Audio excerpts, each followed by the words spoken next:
Olá, senhoras e senhores, para você que se liga na Jovem Pan News Criciúma, na Jovem Pan News Tubarão, eu sou Almir Henrique e a partir de agora nós estamos no Debate por Santa Catarina, especial Bastidores, no Bastidores do Poder, especial Debate por Santa Catarina.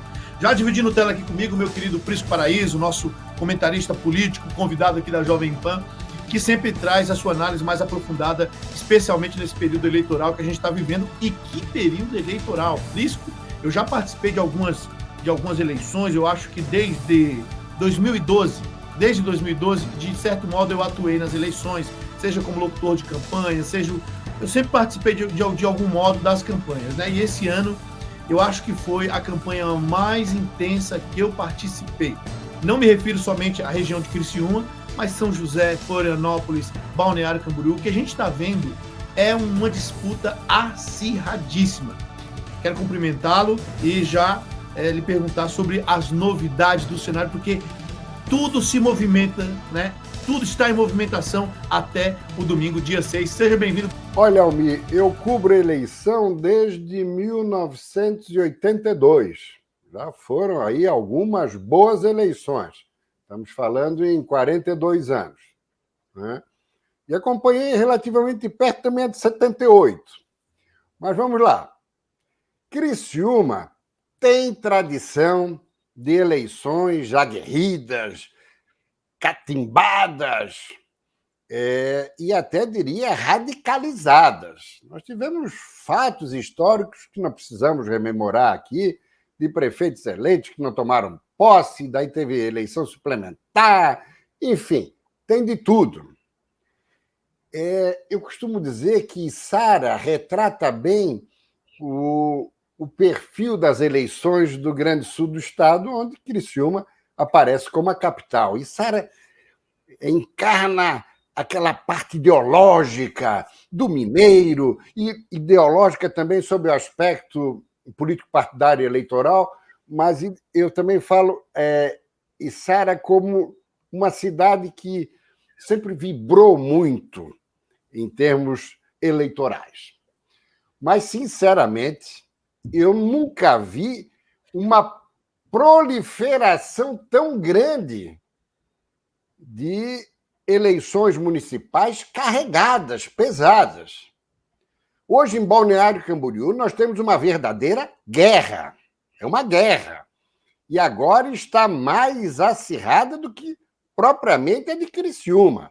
Tá. Mas eu gostaria de só fazer esse preâmbulo inicial, porque daí eu acho que a gente pode ir avançando sobre os vários municípios para que o nosso internauta e rádio ouvinte possa entender essa introdução sua e minha de que a polarização PT e PL, que é nacional, aqui em Santa Catarina, essa polarização é PL e PSD. Não tem nada de PT. O PT não vai eleger um prefeito. Gaspar, que tinha alguma chance, parece que vai perder para Paulo Queires, ex-delegado-chefe da Polícia Civil em Santa Catarina.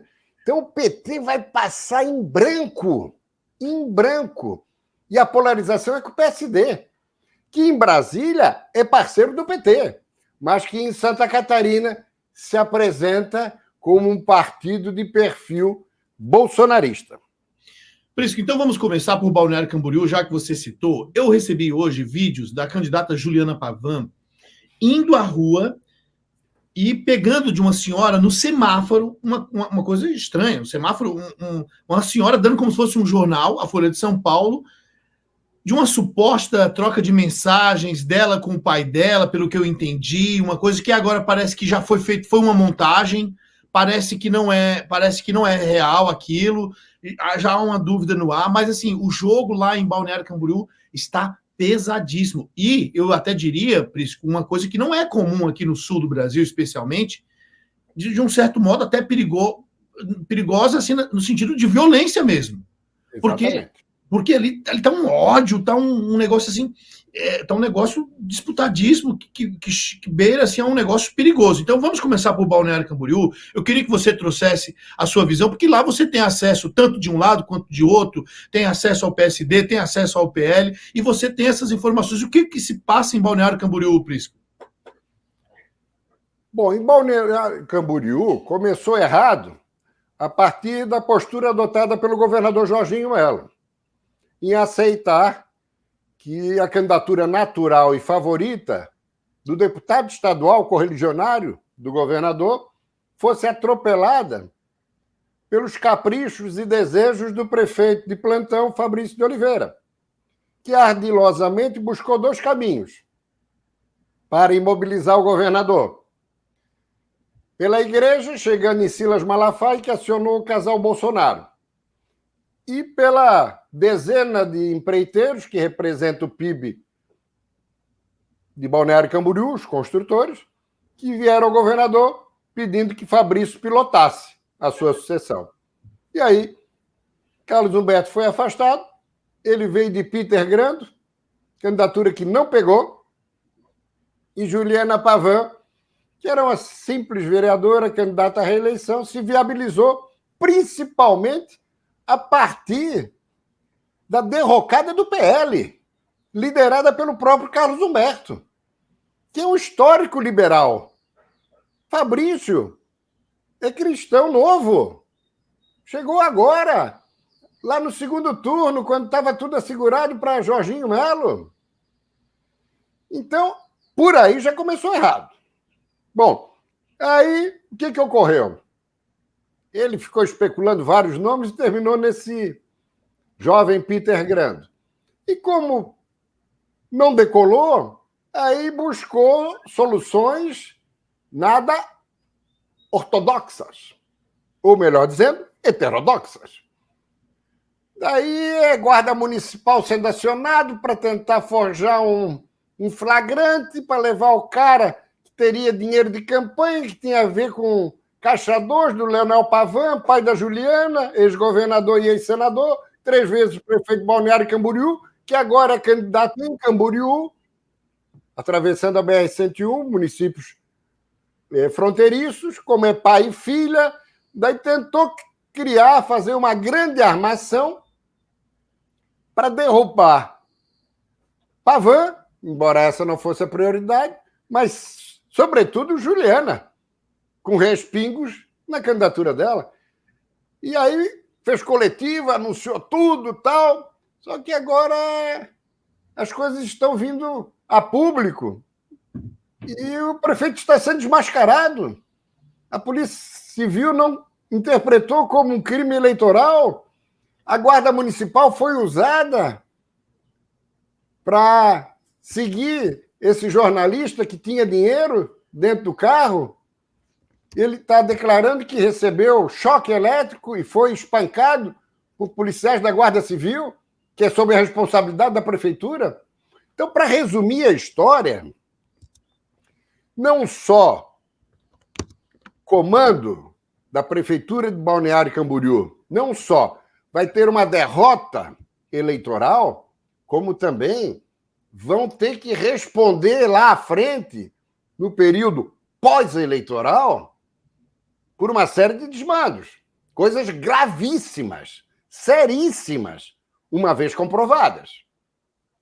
Ou seja, vão ter que prestar contas à polícia, ao Ministério Público e à Justiça, Almir.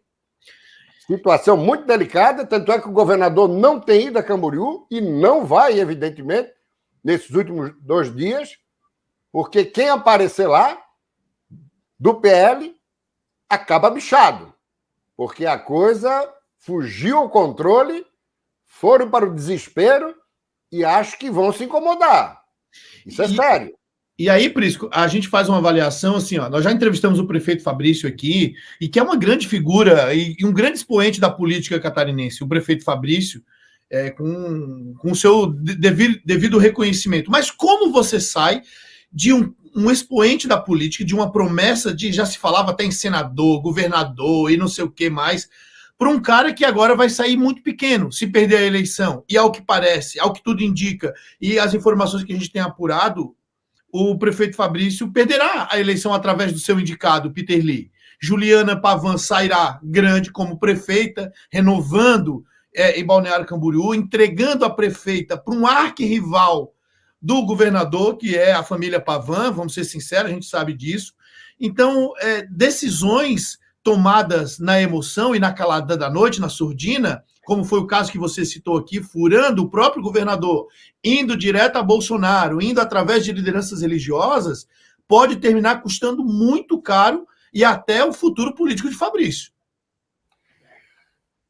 Meu caro Almir, eu diria o seguinte, que o governador, apesar de ter partido do ex-presidente o pedido, que por sua vez foi pressionado pela ex-primeira-dama Michele, Jorginho tinha que ter chegado a Bolsonaro.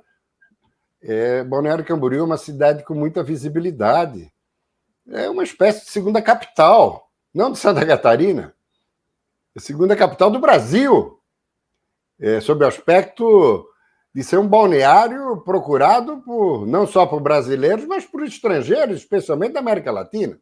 Bom, Bolsonaro não dá. Nós temos um correligionário deputado favorito. Nós vamos inventar a roda? Por mais que Bolsonaro pudesse ficar chateado, mas compreenderia. E Jorginho tem hoje prestígio junto a Bolsonaro para isso. Então cometeu um erro crasso. Com relação ao Fabrício de Oliveira, eu sempre deixei claro aqui que ele não tinha condição nenhuma de candidatura ao Senado. Isso passava de um devaneio, de um sonho de verão ou primavera. Agora, com essa derrota, ele politicamente vai à lona. Eu quero ver como é que ele vai se virar lá para 2026. Carlos Humberto já é candidato à reeleição federal. Olha! E, para piorar a situação, com esse desgaste todo, Jorginho Melo não vai chamá-lo para o governo. Primeiro, que perdeu a eleição. E segundo, porque agora ele está no fio da navalha. Isso pode dar prisão. Isso pode dar prisão. Não estou me excedendo aqui, não. Isso é da maior gravidade, da maior seriedade. Vai passar trabalho, Fabrício de Oliveira, daqui para frente. Tem a sua carreira política sob risco de ser definitivamente sepultada, dependendo, claro, da evolução das investigações. E em Camboriú, numa grande fria, meu caro Almir. Príncipe, para a gente ficar na região ali, mas só para dar um toquezinho, e em Camboriú, onde o Pavan disputa, como é que está? Como é que está o cenário em Camboriú, tu sabes? Olha, a informação que eu tenho é que a vantagem de Leonel Pavan é significativa, que apesar de todas essas explorações aí, inclusive, como você bem colocou, propaganda apócrifa, eles aproveitaram a matéria da Folha, uma matéria ampla, e que a Folha foi de cabeça. Algo surpreendente. Transformaram isso em material apócrifo e estão distribuindo nas sinaleiras. Então, é algo também que vai ser devidamente investigado aí pela Justiça Eleitoral. Mas parece que Pavan está numa situação consideravelmente boa e, apesar do desgaste sofrido, deve levar à eleição. Muito bem, então nós já pulamos de Balneário Camboriú, passamos por Camboriú e já chegamos a São José. Queria que você falasse um pouco do cenário em São José. As informações que eu tive durante esta semana, até quero saber se você tem alguma atualização, é de que a Adeliana chegou e estava empatada com Orvino. Temos alguma atualização em relação ao cenário de São José, Prisco? É isso mesmo. A Adeliana Dal Ponte, do PL, recrutada por Jorginho Melo para as eleições, ela custou para chegar, mas chegou. É como a gente fala em Fórmula 1. Uma coisa é chegar, outra coisa é ultrapassar. Mas, de qualquer forma, embolou a eleição. Dependendo aí das pesquisas internas, algumas colocando Orvino um pouquinho à frente, outras já colocando a Adeliana um pouquinho à frente, e tem a terceira vertente que coloca eles literalmente empatados, numericamente.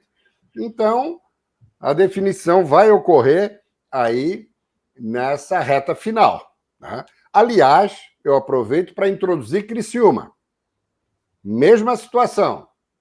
Mesma situação. Estão emparelhados.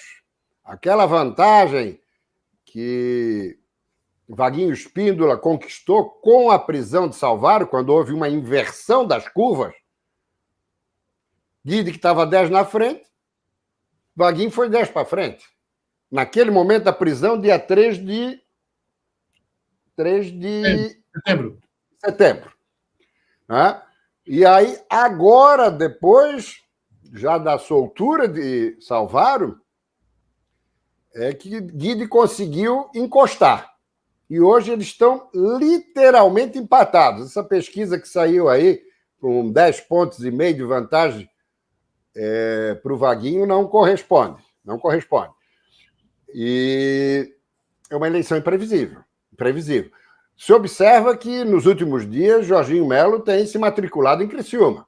Esteve ontem aí com uma série de ações administrativas, Unesc, recursos para ampliação de obras de clínicas integradas da universidade, mas também fazendo política, conversando informalmente e tal.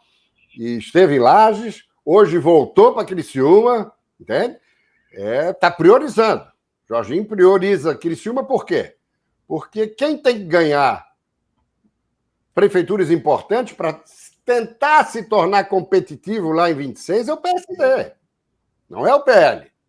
Jorginho tem o governo dele, com boa aprovação, tem a máquina à sua disposição, tem o apoio do Bolsonaro, tem o eleitorado conservador de Santa Catarina, que se associa a Bolsonaro e a ele.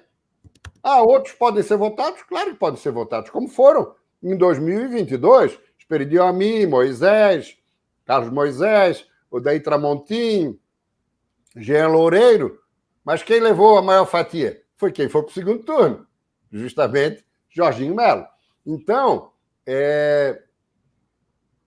ele ganhando Criciúma, ele derrota Salvaro, derrota Júlio Garcia e deixa sozinho o João Rodrigues como uma vitória. Juliana Pavan. A Juliana Pavan vai começar um processo agora, entende? E não pode ser considerado uma vitória que vai ajudar em 26. Não, ela vai, jovem, vai mergulhar na gestão. Né?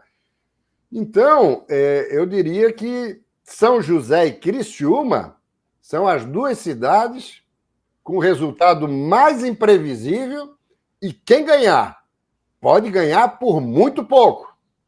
1, 2, 3, 4%. Ou seja, apuração que promete ser eletrizante nas duas cidades. Eletrizante, tomara, Prisco, que não se repita o que aconteceu na última eleição, que o TRE teve um problema. Lembra da pane que teve? Teve uma pane. Concentraram tudo lá, né? Isso, e foi um Deus nos acuda, porque o que tinha de vereador e fãs e torcedores, eleitores... Infartando com muita emoção. Eu acompanhei a apuração em São José em 2020 e realmente foi uma loucura. Mas por isso que nós não falamos da capital, porque a capital é um cenário que o PSD tem lá o prefeito Topazio, mas que já está com o pé no PL praticamente, mas que tem uma ampla vantagem ao segundo colocado, que até então foi apontado aí o Dário. Agora o cenário mudou, de 2 pesquisas para cá, Dário já não está mais em segundo, Marquito aparece firme e forte ali na segunda colocação, com a chance real de ir para o segundo turno. Exatamente, Almir. Você está conectado com a realidade dos fatos aqui em Florianópolis. Até semana passada, havia uma tendência para primeiro turno, com o Topazio podendo repetir Jean em 20, quando fez 53,46% dos votos válidos. Alguns especialistas em levantamento estatístico falavam que poderia chegar até 55%. Mas o fato é que, com a proximidade da eleição, todos os candidatos estão crescendo um pouquinho, com exceção de Dário Berger, apoiado por Jean Loureiro. Marquito já está quase na casa dos 20 pontos percentuais. Percentual extraordinário e impressionante. Se tiver segundo turno, só se acontecer uma reviravolta daquelas inesperadas. Mas é com o Marquito que Topázio vai disputar a eleição. Lela Farias está crescendo e está na iminência de ultrapassar Dário Berger. E até Pedrão Silvestre está nos calcanhares do ex-prefeito. O ex-prefeito hoje está em terceiro, mas pode terminar em quarto ou até em quinto. Angela Min, na última, terminou em quarto. Em terceiro, Pedrão Silvestre, segundo Elson Pereira, do PSOL, mesmo partido de Marquito. Jean ganhou no primeiro turno. Veja só se isso vier a acontecer, um quarto ou um quinto lugar, vai acontecer com o Dário o que aconteceu com a Angela Min. Encerrou, deu, e pode carregar junto o Jean Loureiro, assim como Ângela e Dário, prefeito de 2 mandatos. Ah, mas ele vai tentar um estadual porque já disse que é candidato a prefeito em 28. Olha, Topázio, que já está alinhado com o Jorginho e que vai para o guarda-chuva partidário do governador no ano que vem, os dois vão lançar candidatos para tentar inviabilizar a eleição de Jean, que mesmo elegendo estadual, em 28 já vai ser um desafio em função desse provável resultado de agora. E sem ser estadual, virou página. Então vamos observar aí o desenrolar dos acontecimentos aqui em Florianópolis. Mas o que me chama a atenção também, Prisco, em relação a Florianópolis, e aí eu queria saber qual que é a sua visão, o que você projeta para o segundo turno? Porque você falou aí que, de repente, até o Pedrão pode passar Dário, né, nesse primeiro momento aqui, no primeiro turno. Mas se tiver segundo turno, para onde migrarão? Pedrão, Dário, Lela? Vai todo mundo para Marquito? Como é que fica o cenário? Olha, boa indagação, boa provocação. O voto do PT é o natural, vai com o PSOL. Né? É o natural. Dário Berger, ele teve aí um ensaio esquerdista em 2022, quando foi para o Partido Socialista para concorrer à reeleição e dividiu o palanque aqui com Lula e com Décio Lima. Né? Mas ele nunca foi de esquerda, sempre foi um conservador.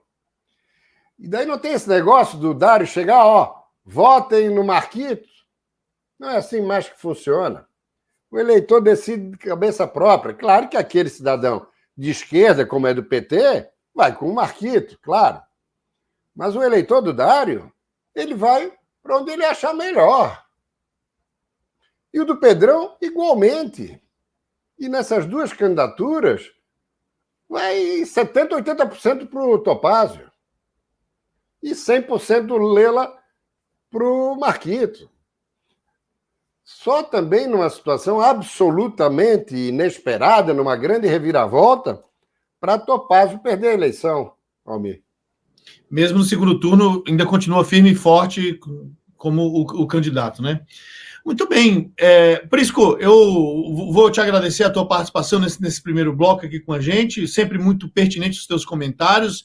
Você tem compromisso daqui a pouco na televisão, estaremos atentos aí no final de semana, e até já queria te fazer um convite, não sei se é possível, né? O amigo pode declinar perfeitamente, não há problema, mas para depois do resultado de Florianópolis, São José e Palhoça, eu gostaria que o amigo pudesse participar aqui com a gente ao vivo no domingo, para fazer um comentário, fazer uma análise rápida. Vai estar a agenda do amigo aí, no domingo à noite? Sem dúvida nenhuma. Eu vou estar na Barriga Verde a partir das 5 horas, quando as urnas são abertas, né? E vou estar ali ao vivo e tal, mas saindo dali a gente pode combinar e entramos ao vivo aí contigo sem o menor problema.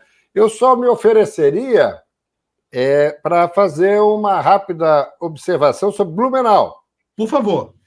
Que é o terceiro grande município do estado. Joinville, o assunto está liquidado. Adriano Silva vai se reeleger aí com, na pior das hipóteses, 60% a 65%, podendo chegar a 70% dos votos válidos. Né?